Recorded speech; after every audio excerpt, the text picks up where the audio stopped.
start? So a couple things I had on my mind that I wanted to remind us all about. With titles on our charts, as you guys are now getting into divisions, sections, and segments on a chart, all of those titles need to be on each chart, okay? Your division title, your section title, and your segment title should be on each chart as you are going through.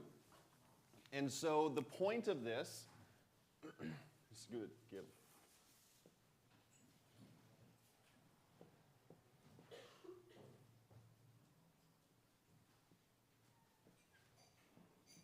The point is so that you are keeping inside the big picture as you write this title on this chart with this chart, and this title with this title on this chart, and so on down, is you're keeping in line with what is the big picture going on here, because it can become so easy to just be focused on this. What's going on right here, and you lose what's happening in here. How does this segment fit into this section? Right? And so those titles, as we've been suggesting to you guys, after you do your inside boxes, look at your titles again. You think, are these good titles? Right? And you're thinking back to that. And so we should be seeing that by the time you finish the book, your section titles and division titles are going to be much better than when you had your horizontal check, because you will have looked at these titles so many times. Okay? If you have 8 segments in the first half of the book, you'll have looked at your division title 8 times. You'll have to write it 8 different times, and hopefully that's making you think, well, I don't know, is that actually a good title for my division, right? And you're going to reflect on that a little bit, okay?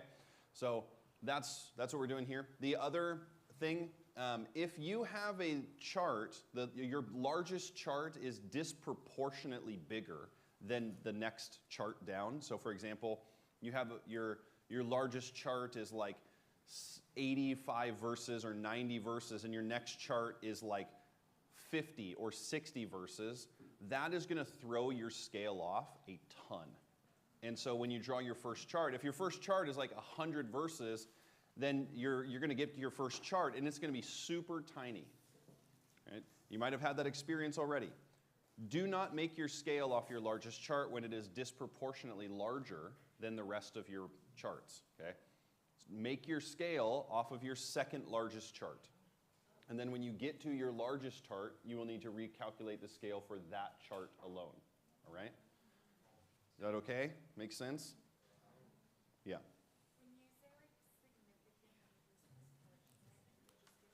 Yeah, what's significantly disproportionate? Somewhere between 25 to 30 verses larger than the next chart. Yeah. So, yeah, Bree. So when you're writing your like division on your division title, do you like write it, but then what if on your horizontal review, you're like, wait, that's a terrible title, and it's the same title? On all your charts? Yeah, do you have to change it? That's totally fine. Okay. Yeah, you don't need to go back and change the chart titles. Okay, great. Yeah. In fact, it'd be better when you get to your horizontal review and have the new title, because the first thing we check is your review against your horizontal. That's the first thing we look at as coaches when we grade, is how does your review compared to your first horizontal? Yeah. Yeah, Cora.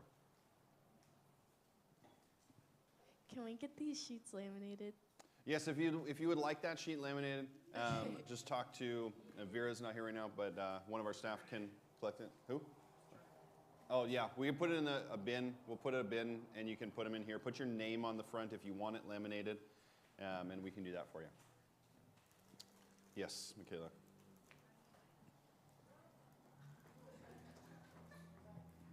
Oh, so what do we do if we already started on our charting and then you don't go back and redo those charts. Don't redraw them. Just make the adjustment from now on and draw all your charts according to the new scale that you'll get. Okay, thank you. Yeah, so don't go back and erase anything or redo anything. Yeah. Okay. Great. So let's take a look at the Gospel of Mark. You see how far we can get in the next about hour and a half or so. I have guard check duty at 12, so I'll need to wrap up in time to get there on time. I'm in the guard shack on the front of campus there, pressing the button for people coming in the door. You know, All the staff take rotations on the campus, so today is my day. All right. Are there any questions over what we've been going through so far, or as you've been going through in your charting? Are there any questions that you guys have had, wanted to ask about? Give us a second to think on your charts. Yeah, Johan. That's fine. Did you say, what were the questions for? Anything from Mark that Awesome. we've been going through or been teaching through, or you've yeah, had I had questions I about? have a question. Okay. If someone's like unclean, that's not necessarily like a sin for them. Yeah. So like, how do they become unclean? Or I mean, how do they become clean? Yeah. How do they become clean? There's all sorts of instructions in the book of Leviticus of how to become ritually pure again. So without getting like too much into this, the status is like holy, clean, and unclean. Okay? And this is kind of the natural state for people. They become unclean when they do something like touch a dead body, or if they have, a woman has her period, or if a man has a nocturnal emission, then they'll become unclean. And there's certain instructions. Some of these things only require you to be just kind of separated from your uncleanness for 24 hours. So for example, if a man, this is the one that comes to mind, the man has a wet dream at night, he's unclean for 24 hours until the next day. Okay? Sometimes it's just time.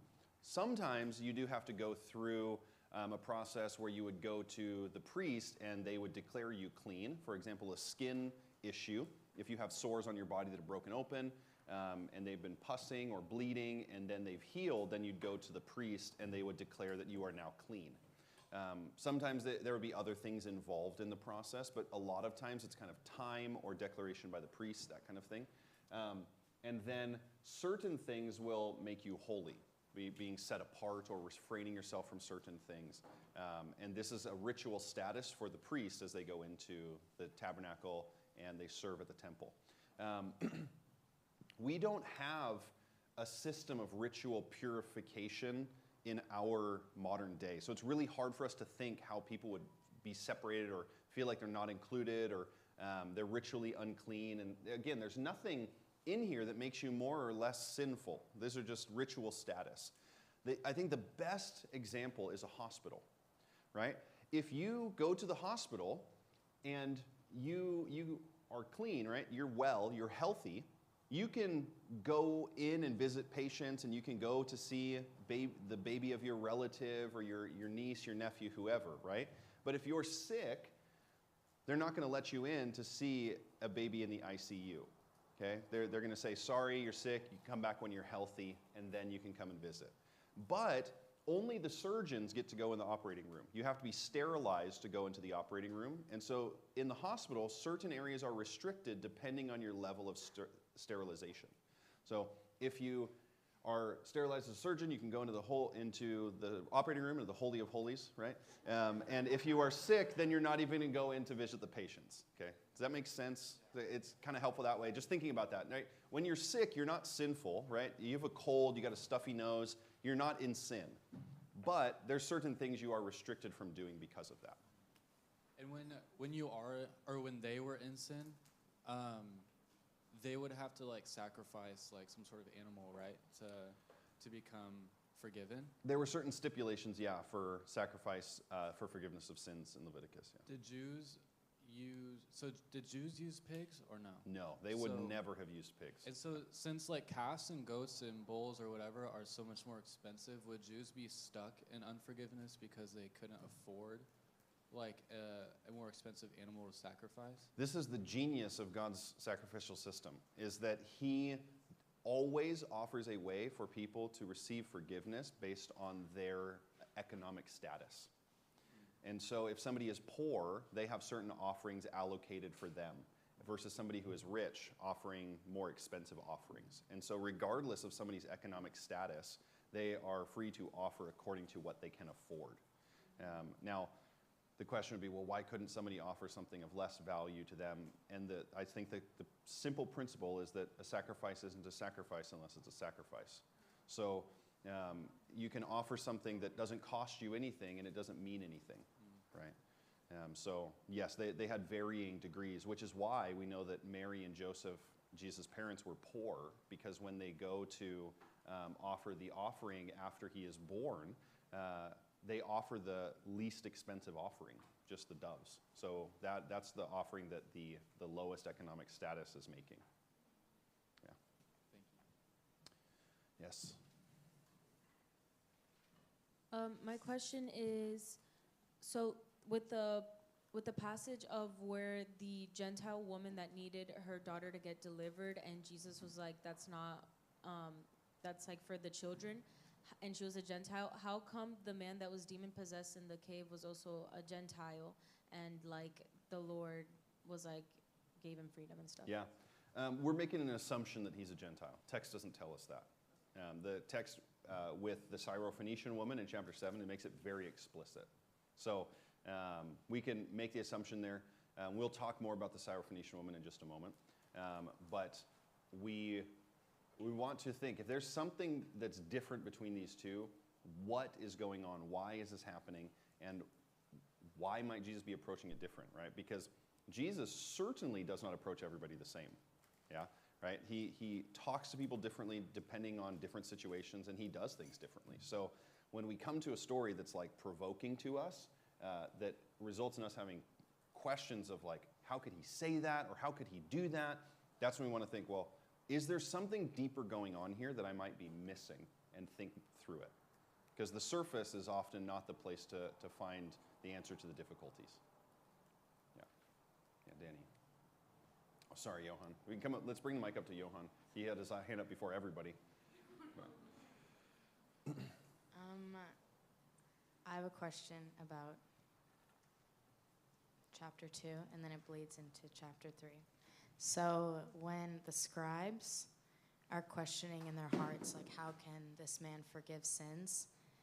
Jesus at the end says, as we all know, but that you may know that the Son of Man has authority on earth to forgive sins. And then in chapter 3, when he's healing a lot of sick people and possessed people, he's actually ordering the demons to be quiet and to not make him known, because they're crying out that he's the Son of God.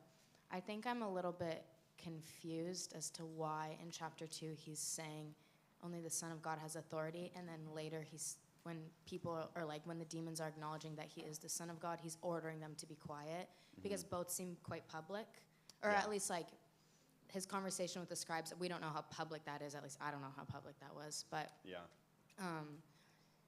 And then also, like, if the demons were to be saying that, or how valid would that statement be coming from them? Would people believe that if demons are screaming out, you're the Son of God? Why is he so insistent on ordering them to be quiet? Does that make sense? Yeah, totally. So with the couple of questions here, with the Son of Man question, just as a way, by way of information, Son of Man is the most common title Jesus uses of himself.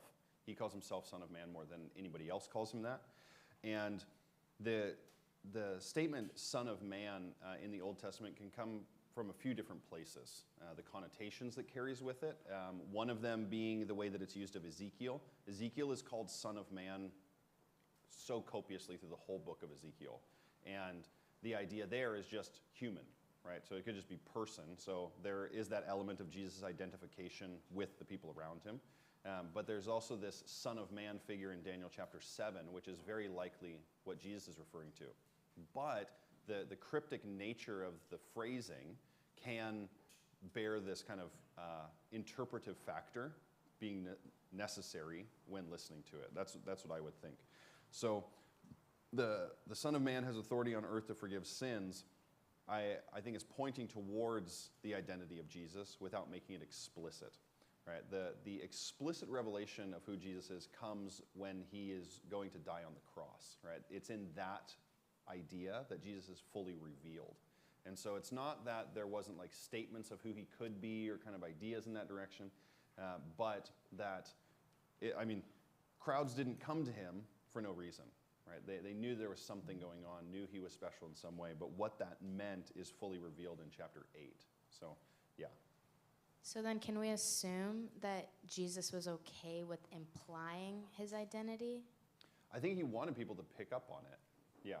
I don't think it was just like, hey guys, I'm not the Messiah, and then suddenly he's like, I'm actually the Messiah, you know? So it's more that he is trying to be cryptic in the way. And I think the reason he is because everybody around him has a certain expectation of the Messiah, and he's not that. And he's trying to break that box. And so I think rather than just saying, hey, I'm the Messiah, and suddenly everybody's like, here's a sword, here's some armor, we'll come around you, gather all the guys, we're going to go raid Jerusalem. Right? That's kind of the mindset of the people. And if he says, I am the Messiah, and it's just like very clear, like this is what it is, we see in chapter 8 when Jesus is like, you're right, I am the Christ. But that means I'm going to go to the cross. And Peter's like, what do you mean? Like, how are you going to die? You can't do that. And it's in that moment you see so clearly what their expectation was. And their expectation is the Messiah has to win and conquer.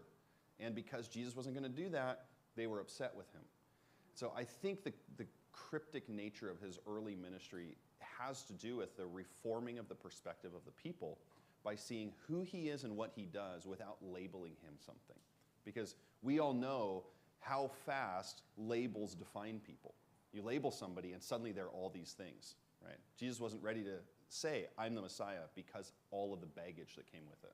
That'd be my thought. Yeah, Johan. It's a question from chapter 2, verse 16. So it's a story where the tax collectors, the scribes of the Pharisees ask Jesus, why are you spending time with sinners? It says scribes of the Pharisees. I was kind of confused, like what kind of people that might be. Like were the scribes working with the Pharisees, or the Pharisees themselves have like a group of scribes with them? Yeah, great question. Let me show you that a lot of people have had that question in the past. So much so that it led to a textual variant. What is the verse? 16.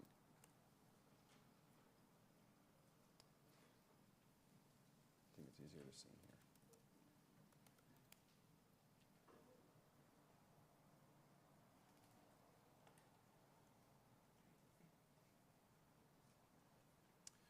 Okay.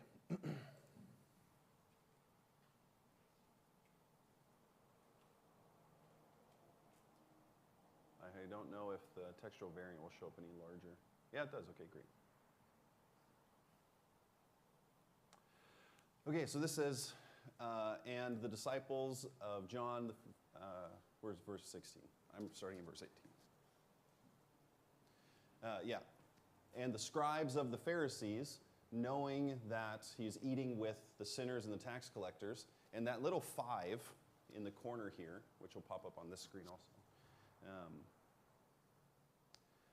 is a list of the other manuscripts and kind of the variants there are in other manuscripts. And there has been this change here in certain manuscripts that say, and the scribes and the Pharisees, knowing that he's eating with tax collectors and sinners. So what you get there is a scribe who's copying something down, and he says, well, who are the scribes of the Pharisees? Mark must have meant scribes and the Pharisees. And so he throws in the Chi in there. And that becomes common tradition in a number of manuscripts here. But then when we have the earlier manuscripts, then we find, well, actually the Chi was gone, and it is the construction that we have here presently in the book of Mark. So not to just diffuse the question, but the question you have is a question people have had for a long time, and there was some ancient scribe who had the same question, was like, well, he must have meant scribes and the Pharisees, and so he makes that adjustment. Because that's the common construction, is scribes and the Pharisees. That's the more common construction throughout the gospel. So, anyways, they were probably the ones who were passing down the oral tradition or writing down the oral tradition that is most often spoken by the Pharisees. But just to give you some affirmation in the question asking, a lot of people, or some people have had that question too. Any others? Yeah.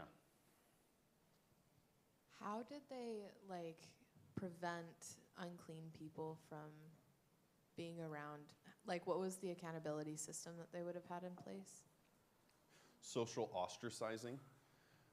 Because somebody who is unclean, anybody they touch becomes unclean. And so you have someone who is unclean touching other people that are unclean, results in this kind of social disruption. And so it's more of like a public shaming and separation idea. But because most uncleanness is resolved by time, some of those things are not as big of an issue.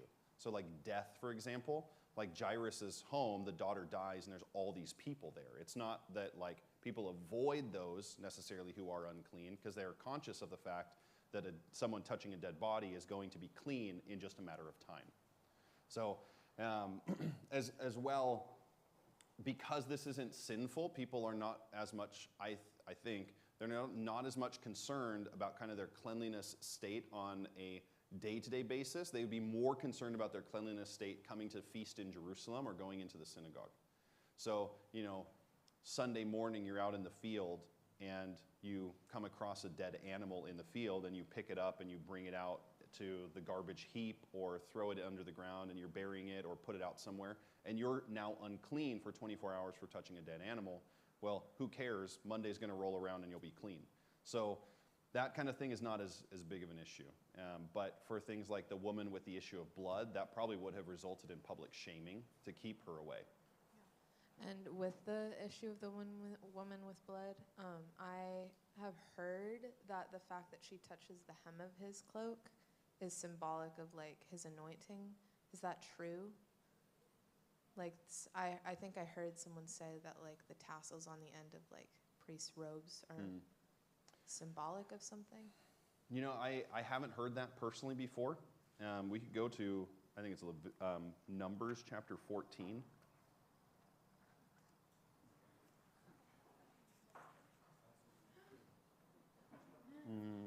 No. Numbers chapter 15.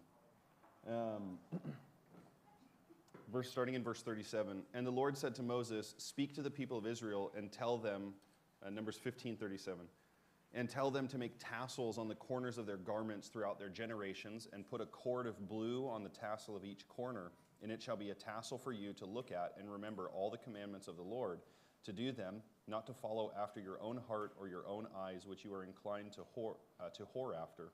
So you shall remember to do all the commandments and to be holy to your God.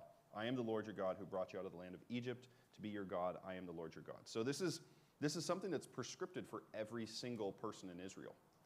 It's not just that Jesus had tassels. It's not just that the Pharisees or the priests did, but everybody would have worn them. The distinction that the Pharisees make is that they make their tassels long. So Jesus comments on this. Like, you think you're more holy because you make this show of devotion greater than everybody else's. And really, your tassels are not a representation of what's going on in your heart. That was meant to be a point of remembrance. So I wouldn't necessarily say it represents that because everybody would have had them. Yeah. Any other questions? Yeah, Emily. In chapter 2, when he calls Levi, who's sitting at the tax booth, is that Matthew by another name, or is it just like another tax collector? Because the next paragraph talks about him sitting with tax collectors and sinners. Yeah. So is it just like another random one, or is that Matthew by a different name? It is most likely Matthew. In the Gospel of Matthew, chapter 7.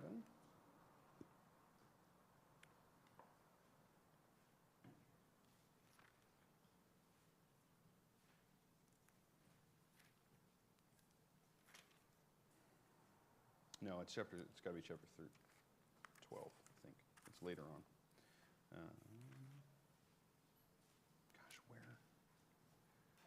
Where is it? I know where it's at on the page.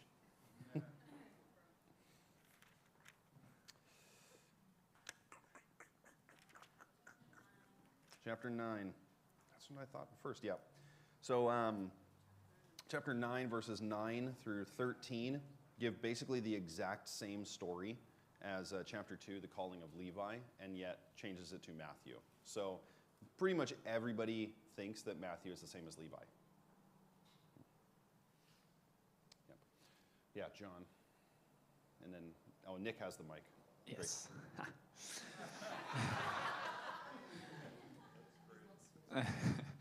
My question would be, in chapter 1, verse 2, it says, it is written in Isaiah, and then they quote from another prophet. Why Yes. would they do that? Was Isaiah just a bigger prophet or the more well-known?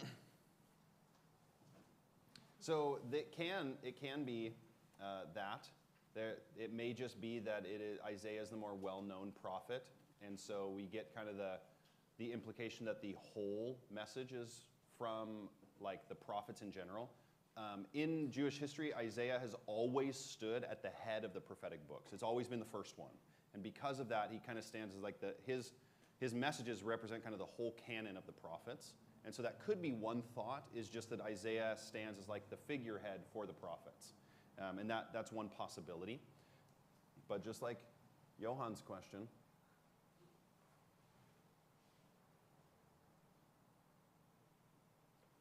we have, and it is written in Isaiah the prophet. And right here, someone else said, in the prophets, knowing that Malachi also is quoted here, and then there's a lot of manuscripts to back up that reading as well. So that is a recognized concern. Like, is this the right one? Should it be the prophets, or should it be Isaiah the prophet? And so I think the fair interpretation is that Isaiah stands as the head of the prophets and the figurehead, and thus kind of represents the message. Yeah. All right. John has the mic, and then after his question, we'll jump into the book. So, with the story with the leper, and also in a couple other instances, it talks about Jesus like being moved with pity or like being moved by compassion. Mm-hmm. And so I guess I'm just curious, and maybe there is really no answer for this, but are these things that he just would not have done if he hadn't been moved by those emotions? Or was that like, is that just for us to see that he is emotional? I guess, I don't know if my question makes sense, but. Good question, yeah.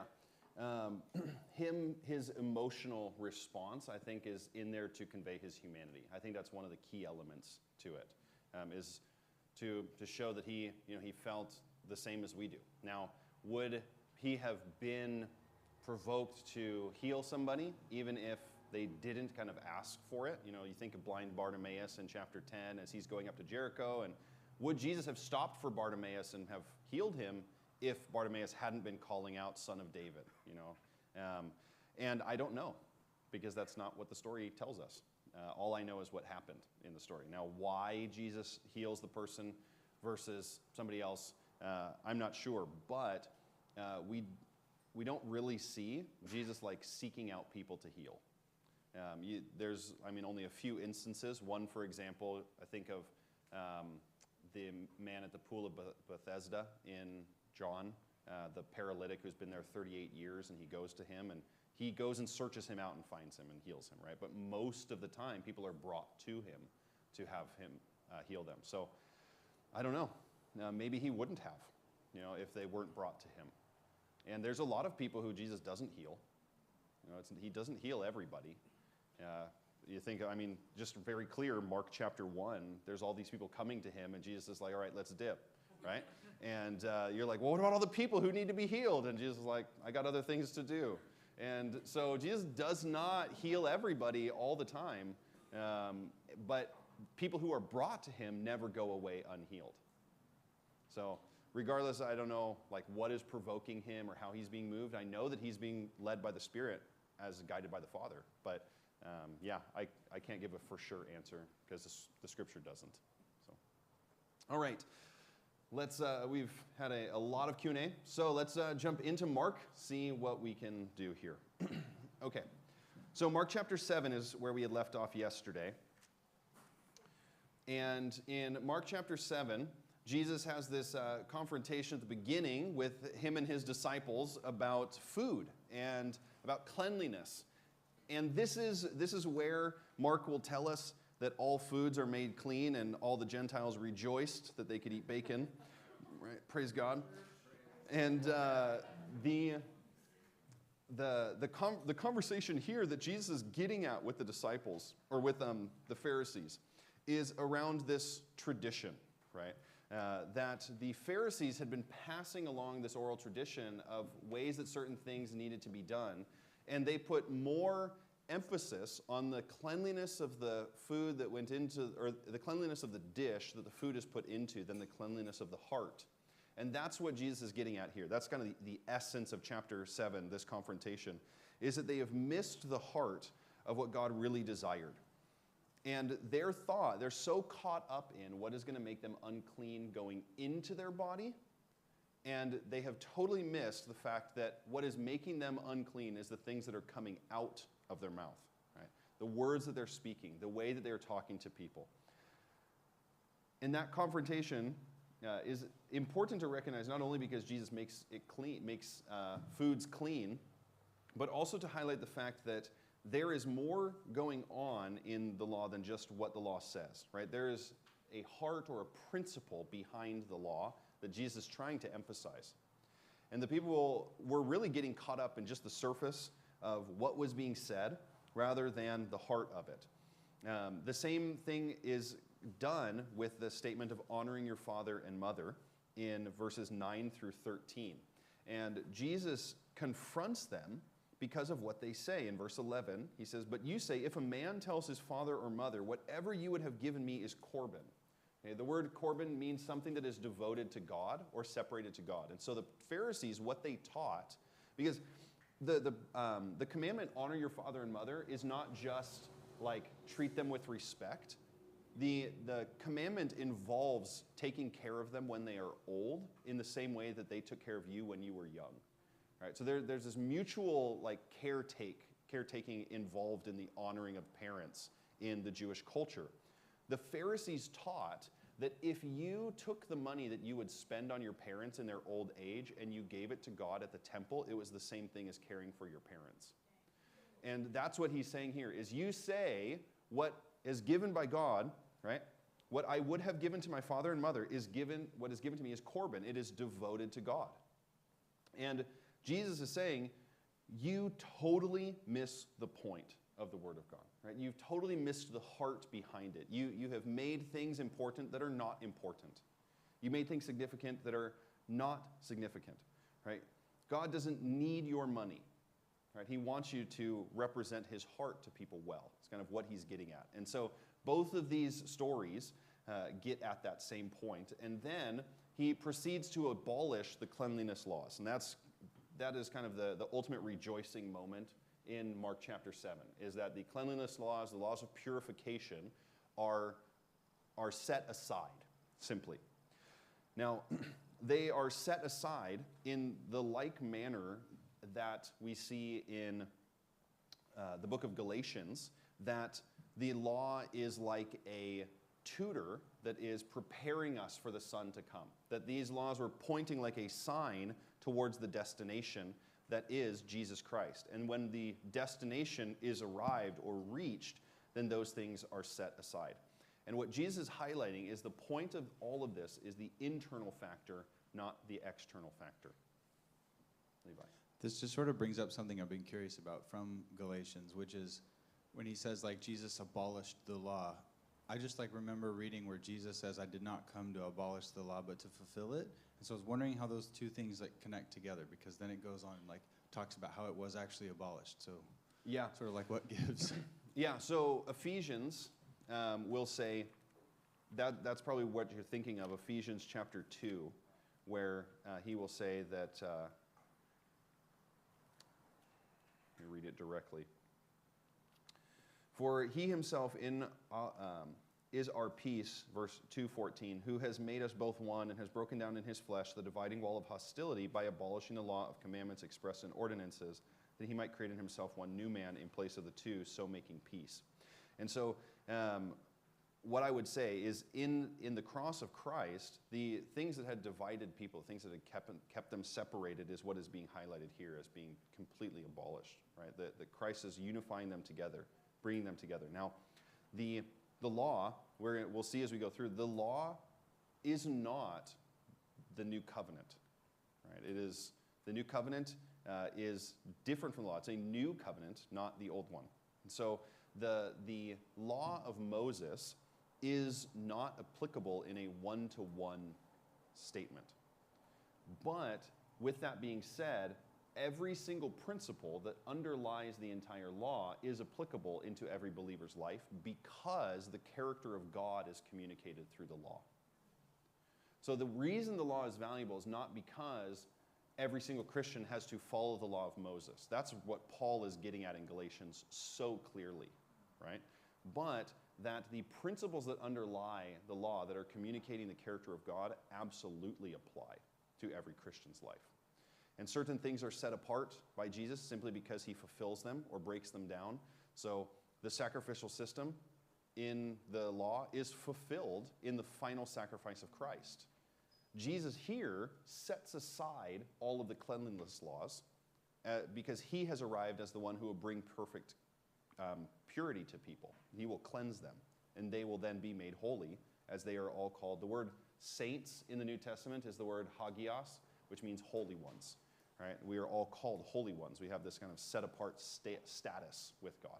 So that would be my thoughts on the whole idea of kind of setting apart / abolishing / fulfilling. Yeah, because all three of those are utilized in the idea of what does it mean that the law no longer applies to Christians. Yeah. Yeah. Wait, I might just be so confused, but is it that they made up these food laws for themselves, like the oral laws, or Jesus or God commanded them to follow this law in the Old Testament? So they have the laws of purity that they are supposed to abide by, and then they have added all sorts of things on top of it. So all of the things about hand washing and washing dishes and things like that are added in through oral tradition. Okay. And Jesus as a whole is setting aside the whole purity system as unnecessary because he's coming to bring fulfillment to it. And so he's showing here what really is getting at what defiles a person is not the things they're doing on the outside, but it's the things that are happening inside. But did God set in place the purity law, or what did you call it? Yes, it's part of the law of Moses. Yeah, Okay. The system of clean, unclean, holy, or pure, unpure is the same kind of idea. He set that all into motion in the law of Moses. Okay, that makes sense. Thank you. So the story that we get mostly caught up with in this chapter is, of course, chapter 7, verses 24 through 30, which is concerning kind of Jesus' ministry focus. Now, this Syrophoenician woman comes to Jesus, and it has gone around in recent memory that this story is taught as though the Syrophoenician came along and educated Jesus, that Jesus had a racist perspective towards Gentiles, and that she helped him to understand his own shortcomings so that he would be more inclusive. And that's how it's taught. But I don't think that is the point of the story, nor do I think that is what is happening here. I think rather what we see is that Jesus, overall, if I'm going to look at the whole story, what I'm seeing in the story is that Jesus is provoking in somebody what he wants others to learn. And through his provocation, it rubs us the wrong way, right? We don't like the way that he does that, okay? But we're okay when Jesus comes along and spits in somebody's eyes, and we have no problem. We're like, oh yeah, he just spit in their eyes. How degrading is it to spit in somebody's face and then they can see? You have no issue with that. But that, I would say, is more degrading to a person than the things that are happening in this story, right? We've got to kind of put things in context here. Jesus is confrontational. He's doing things that put people on edge, right? And I think in this story, what Jesus is doing is he's calling out inside of somebody what is already there with this provocation of, the bread is not for the children. The bread is not for the dogs. That is a common phrase used by all of the people, and so much so that the Gentile woman is familiar with the phrase of it for herself, right? She's very much aware of that in verse 28. Even the dogs under the table eat the children's crumbs. This is like this agreement, this awareness of it, familiarity with it. And this is where he responds. For he said to her, for the statement you may go your way. the demon has left your daughter. And she went home and found the child lying in bed and the demon gone. In Matthew, this story is also told.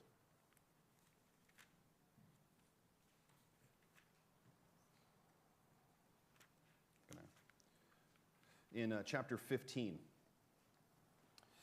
And the response of Jesus in verse 28, Jesus answered her, "O woman, great is your faith. Be it done to you as you desire." And her daughter was healed instantly. The response of Jesus, I think, in these stories would provoke anybody around him. You know, if this woman from a foreign country is coming to seek healing for her daughter, what should be the response of those to whom Jesus is going? To Israel. Now, we have maybe an issue with the direction of Jesus' ministry. Why is he just going to Israel? Why is he not going to the Gentiles? Because the whole point in the Messianic prophecies in the Old Testament and the whole goal of Jesus' ministry is not reaching the world, but bringing fulfillment to the story of Israel. Right? That is what he is doing in his ministry, that then the message will go out to everybody. Right? Jesus didn't come just to go to all of the nations. Right? If he did that, if that was his intention, he utterly failed at it. Right? He died before he could ever get outside of Israel. Right? That was not his goal. It wasn't his intention. Right? Very clear in the scripture from the Old Testament kind of projection of the Messianic ministry of what we were looking, or what was being looked for, what even Israel was expecting. So I don't think there should be an issue with that simply because that it wasn't his purpose. But what we can sometimes miss in stories like this is the actual in-person kind of character responses that are going on. And my thought with the story with Jesus and this woman is that in the same way that Jesus will speak to what people are thinking, for example, the Pharisees, when he heals the paralytic, he says, "Your sins are forgiven." And they were thinking in their hearts, and Jesus answers the question that's in their hearts without them ever saying anything. I think similarly, Jesus recognizes what's inside of this woman's heart. And maybe with a glint in his eye, says the statement, well, are the crumbs to go to the dogs, right? You give the bread, the children's bread to the dogs. And that's where she says this statement of, yes, but even the dogs eat from the crumbs under the table. And he's like, all right, there it is. Like, that's what I'm looking for, is that the response of trust and faith in me. So that would be my thought on the story. I do understand the challenge that comes with it, but I don't think the challenge is as significant as we make it. So I think that that's the key. Jesus sees the heart. Right? Jesus sees the heart of this woman. In chapter 8, the first thing, I'm going to just highlight a couple things in each chapter as we go along, obviously not the whole thing. The leaven of the Pharisees. Leaven became associated with the idea of sin in Israel's mind as it inflates or puffs up the bread or the dough, that it causes it to rise. And so it's seen as this symbol of pride or of sin. And when Israel is fleeing from Egypt at the Exodus, they are told to just bring unleavened bread. They're not going to sit and wait for the dough to rise before they bake it. They're just going to bring unleavened bread. Okay?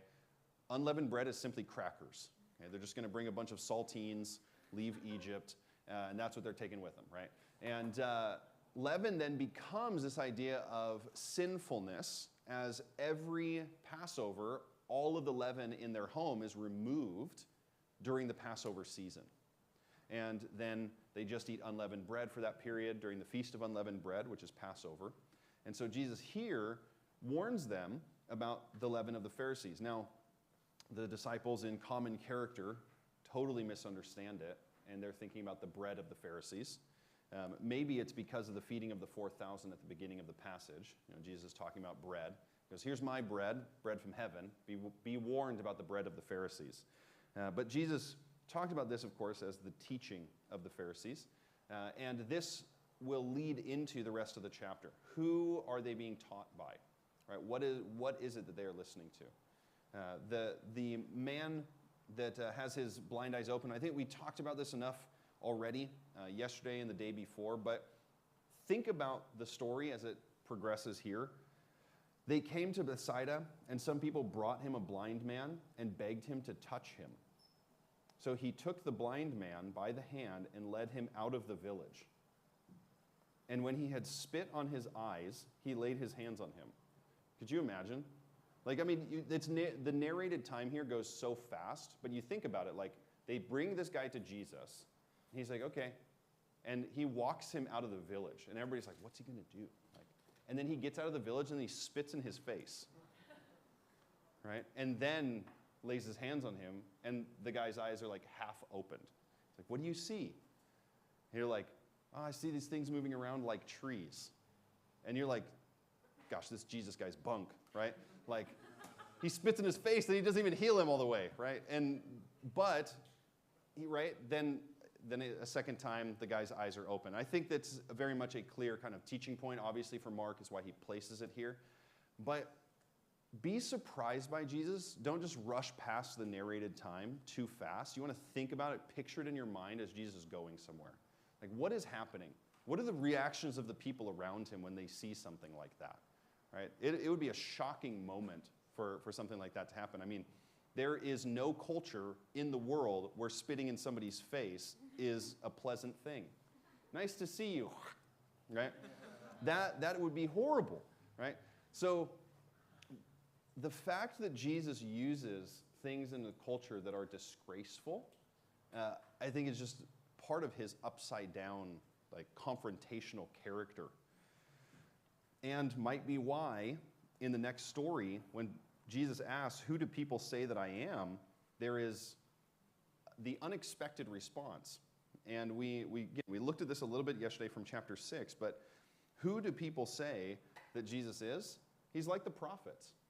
He is like the guys that were going around confronting people, that were doing the things that made people uncomfortable, saying the things that made people uncomfortable.